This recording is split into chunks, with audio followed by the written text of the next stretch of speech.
I'm Larry Menti. And I'm Renee Chenault, live in the News 10 Satellite Center. Tonight, more video is coming in from Colorado on that deadly shooting. Now, before it's all over, this may turn out to be the worst mass shooting in U.S. history. It's hard to believe, but tonight, 25 people are feared dead, including 2 of the suspects. Dozens more are wounded. Students say the gunmen were members of a group they called the Trench Coat Mafia. They were targeting athletes and minorities. Now, many are being treated right now for their wounds, and at this hour, dozens of children are still unaccounted for. Anguished faces are bowed in prayer tonight at a church service not far from the school. Students from Columbine High School came together tonight with family members to share their grief and reflect on the horror that they were all caught up in today. He shot a girl outside, and then he came into the cafeteria, and you could hear like bombs and shotguns going off. And then he came into the library, shot everybody around me, then put a gun to my head and asked if we all wanted to die. The school grounds then turned into a field hospital. Wounded students were placed on stretchers to be taken away by ambulance or medevaced out by helicopter. The confused situation sent parents into a panic, many not knowing if their children had made it out safely. And what you'll see beside me now is video of incredible heroism. SWAT team members braving the uncertain to save the lives right there of terrified high school students leaving Columbine High. The special unit rescued students who had been trapped inside the school for hours, not knowing if the gunmen were still lurking around or where they were. Once the SWAT teams gave the okay, the teenagers darted to safety and eventually were reunited with their parents. Tears of joy flowed from this Columbine student when she found her father. Police and school officials helped parents locate their children. At a nearby school, they posted the names of Columbine students who escaped gunfire and had been taken to that school for safety. Most parents who scanned the list found their kids safe and sound. Others were kept in tortured suspense for hours with no confirmation that their children were alive or dead. Tonight, the Littleton shootings have sent a shiver through the nation. The magnitude of it almost too much to fathom. And it happened on what started out as just a typical day at school.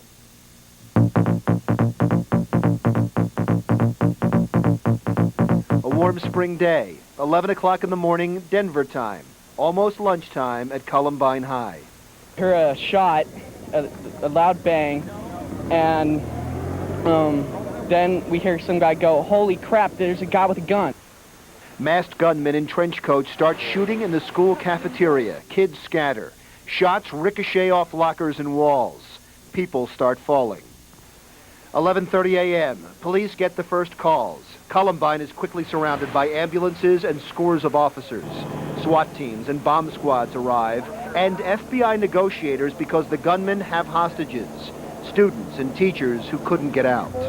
And then these 2 guys came up and they were shooting randomly, and there was bombing, I guess, downstairs, and people were screaming. Medics set up triage tents for the wounded. 12:30 p.m. The first victims arrive at the hospital. One girl with 9 gunshot wounds in her chest. 1:30 p.m., the great escape. SWAT teams free about 30 trapped students who make a run for it out the back door. One kid, still inside, has a cell phone. I'm just staying underneath this desk. I'm upstairs. I don't know if they know I'm up here. I'm just glad they don't. Frantic parents are begged not to come to school. They come anyway. 3 p.m.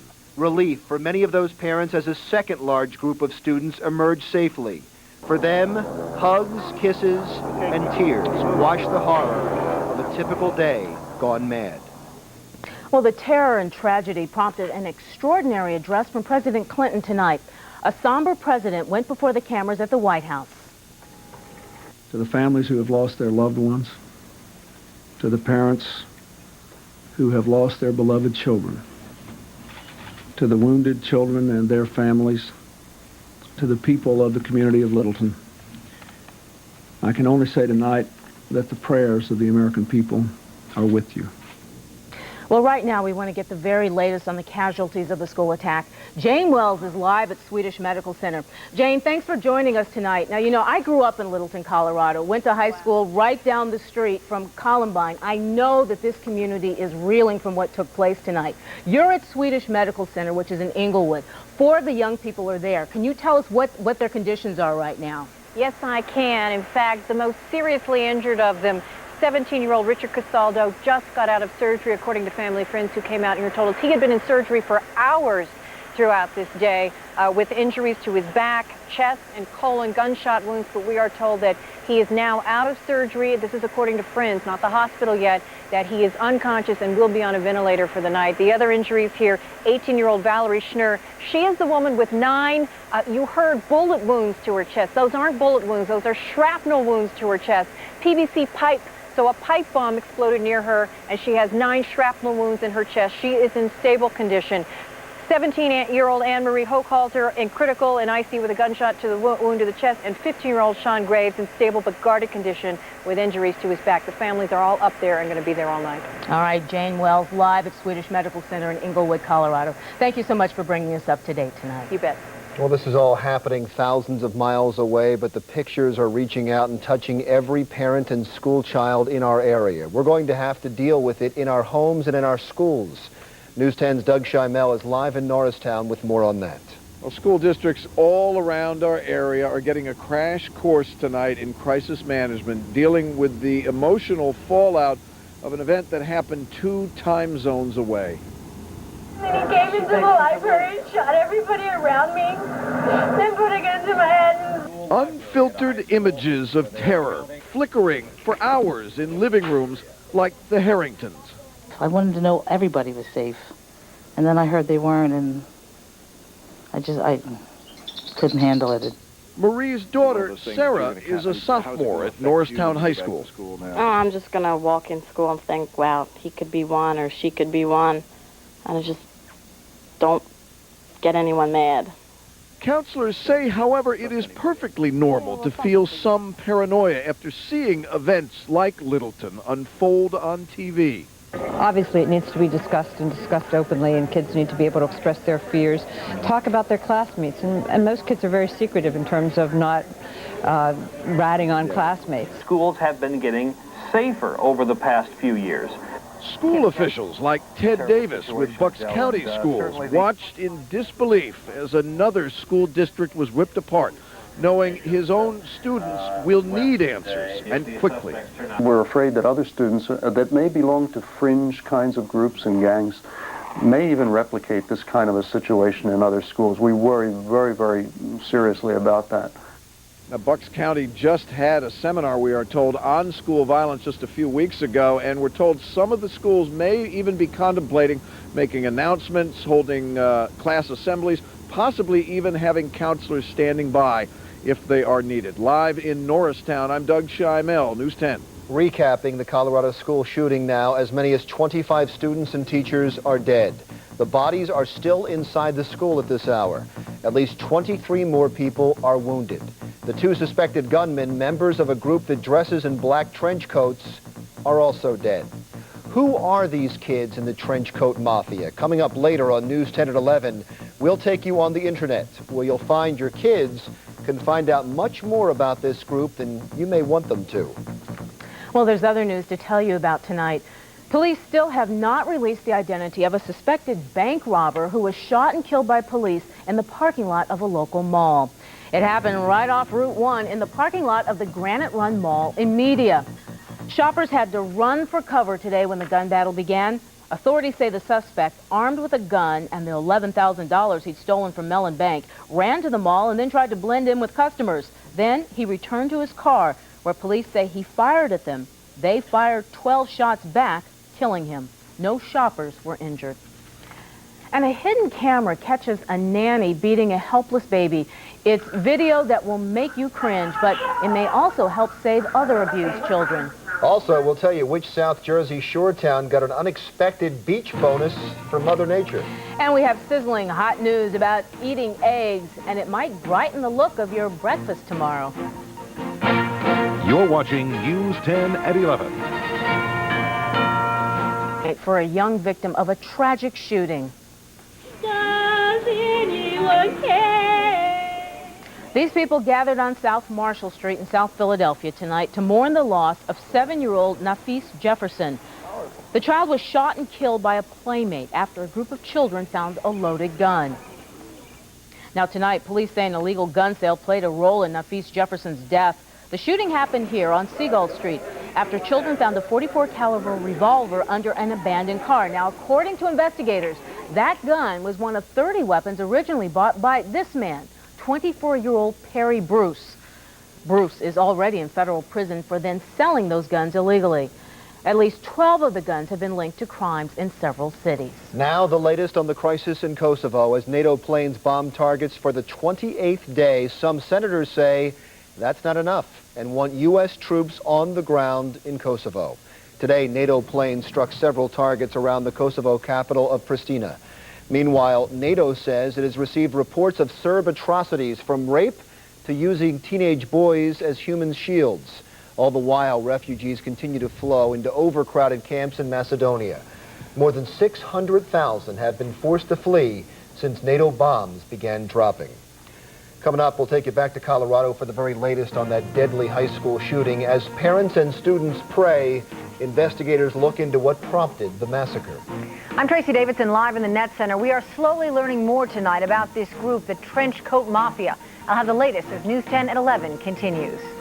Well, it's lights, cameras, but no action yet at this carnival in Broomall. They're still setting up the extravaganza on Westchester Pike. Opening night is Friday, but here's the question. Will the weather cooperate? The exclusive Earthwatch coming up.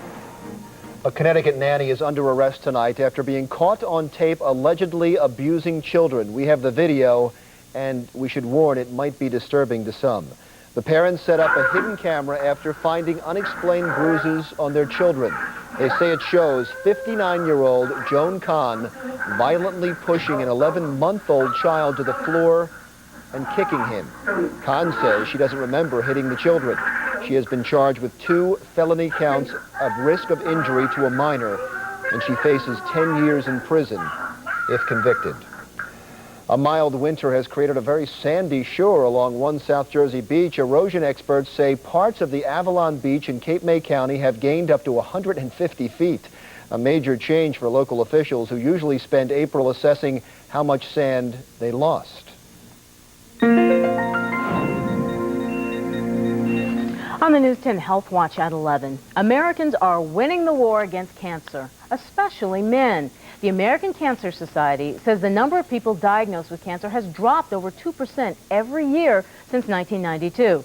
Now, men still get cancer more often than women, but the overall cancer rate for men is dropping 9 times faster than it is for women. The big reason for the decline, fewer smokers. And a new study says it is okay to have an egg a day. Eating an egg every day will not put the average person at risk of heart attack or stroke. Researchers at Harvard University studied the diets of nearly 120,000 healthy people. They say people who ate up to 1 egg a day were no more likely to suffer heart attacks or strokes than people who rarely ate eggs.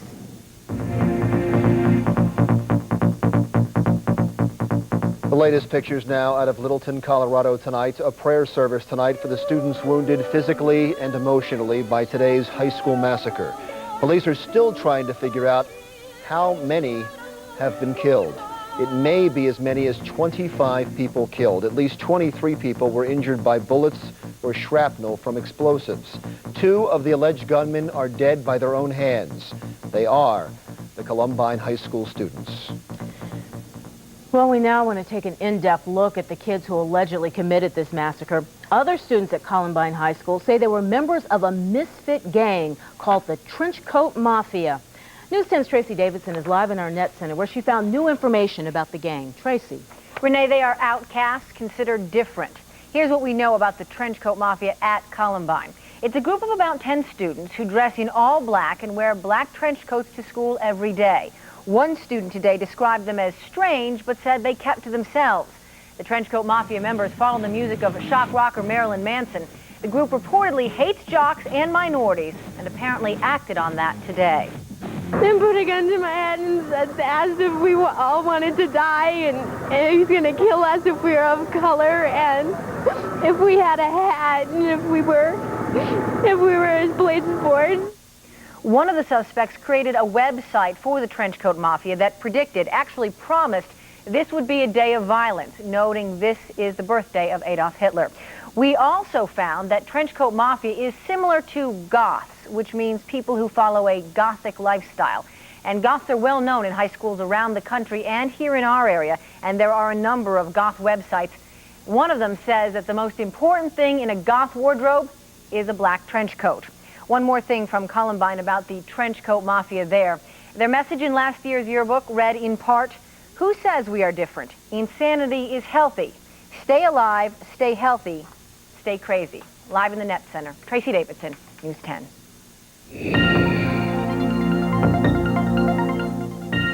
Well, after this day, it would really be nice to hear that there's a little bit of sunshine in the forecast tomorrow. Although I saw John and Harry a little while ago looking at the computer shaking their heads, so... Nah. Not even for tomorrow, huh? Very early in the morning, perhaps, but for the most part, we're in a very ugly weather pattern. Good deal of unsettled weather will be with us over the next 3 to 5 days. Let's check out our WeatherNet site and see what's going on. We zoom into Lenape Middle School in Doylestown, Pennsylvania. Only got up to 51 today at Lenape. It's 44 right now. The official high at the airport today was 53, way below the norm high of 64. Right now we're sitting at 48 degrees. Quick changes over the next 3 to 5 days. Temperatures now in the 30s and 40s. It's much too cool for late April. Satellite indicating we have the clouds and some rain into early this afternoon, and then we got some late breaks. That was in the forecast. And then the next band of clouds moving in with, you guessed it, more showers. It's been windy. It's been unseasonably cool, and we've had a lot of rain. 8 a.m. tomorrow morning.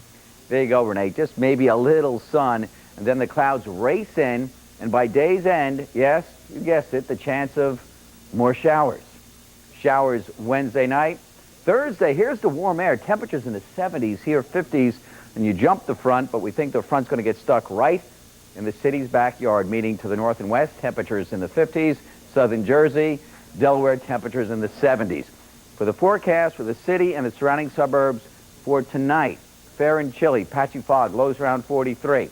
For tomorrow, clouds race in, once again, late showers, 62. Now we move to the Lehigh Valley and the Poconos. For tonight, fair, chilly, patchy fog, 38. You have showers by tomorrow afternoon in Lehigh Valley and the Poconos. And Southern Jersey and Delaware for tonight. We're looking at fair and chilly conditions, patchy fog, 40 to 45. For tomorrow, clouds race in, showers towards evening, highs around 62. Now, look at the 5-day. Wednesday, the late showers. Thursday, 2 seasons on Thursday. From the city, points north and west in the 50s, Southern Jersey and Delaware in the 70s on Thursday. And then Friday, late showers, again, some early sun. And then Saturday, clouds and some early showers and then late clearing. And then Sunday, showers back in. Check in with the whole mess with News 10's Bill Henley for the latest from Earthwatch starting at 5:30 a.m. tomorrow morning. Just not really great news here either. All right, okay. Yeah, looked complicated. Thank you, John. Well, coming up next on News 10 at 11, what eagle is gone from the nest? Vi Sikahema fills us in on that and the rest of the night in sports next. Oh, wait, they don't have the They're woefully short at the running back position for now. The Eagles' new brain trust has been making waves, reshaping a team that went 3-13 last season. Today they made another big move, releasing once promising running back Charlie Garner. Garner battled through ankle and rib injuries to play in 10 games last season. He re-signed with the Eagles last year for $6 million over 4 years.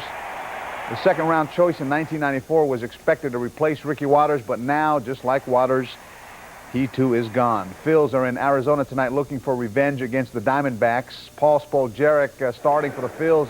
He wasn't doing very well in the second. D-backs first baseman Travis Lee lines this one to center. Tony Womack would come in to score. Arizona up 1-0. Next batter is Matt Williams. And watch what he does. Nails this one to left. Good for a double. That brings in an RBI. 2-0. D-backs right now the Phils trail 8-1. That game in the 5th. Michael Jordan owner, well, he may be making that very transition. Jordan is continuing his talks to become a co-owner of the Charlotte Hornets. Owner George Shinn wants Jordan to buy half of the team, estimated at $160 million. Jordan wants to pay less than the $80 million asking price because he believes his name will increase the team's value, but talks are continuing, so stay tuned for that. Flyers will play game 1 of their opening round series against Toronto on Thursday. If the Fly Guys want to beat the Leafs, defenseman Dan McGillis, who scored here against Toronto, says the Leafs must, the Flyers rather, has got to play an all-around solid game. Strong. I just think we have to keep up the game we've been playing. Been playing solid defensively, and you know, Cujo's going to be a hard contender, and we're just going to have to play them hard and play our defensive game.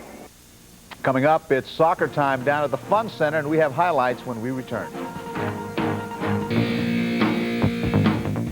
Not only are the Flyers and Phantoms in the playoffs in our area, but so are soccer's Philadelphia Kicks. They were looking to wrap up their series against the Milwaukee Wave tonight. These fans just taking in all the fun.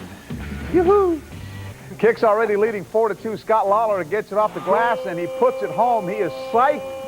And the Kicks lead 6-2. Just over 10 minutes to play now. Kicks extend that lead. Joey Murtaugh slams it home, and watch these guys. Oh, do they like to have fun or what? Yeah. There, go ahead and work it then. Work it then.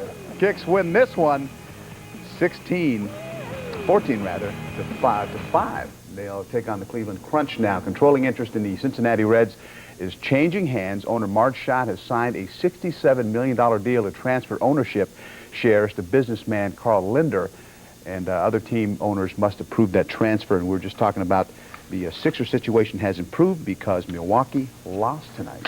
So, Larry, very, very happy about that. Absolutely. Yeah. Go Sixers. Thanks, bye. Okay. We'll be right back. Out to benefit those who serve and protect. News 10 at Radnor Middle School for the 53rd Radnor Police Pension Fund Concert. Several area bands and choirs took to the stage for the police officers. Well, we'll have the latest on that shooting out in Colorado beginning on News 10 today, tomorrow. Thanks for joining us. I'm Renee Chenault. And I'm Larry Menti. Thanks for watching.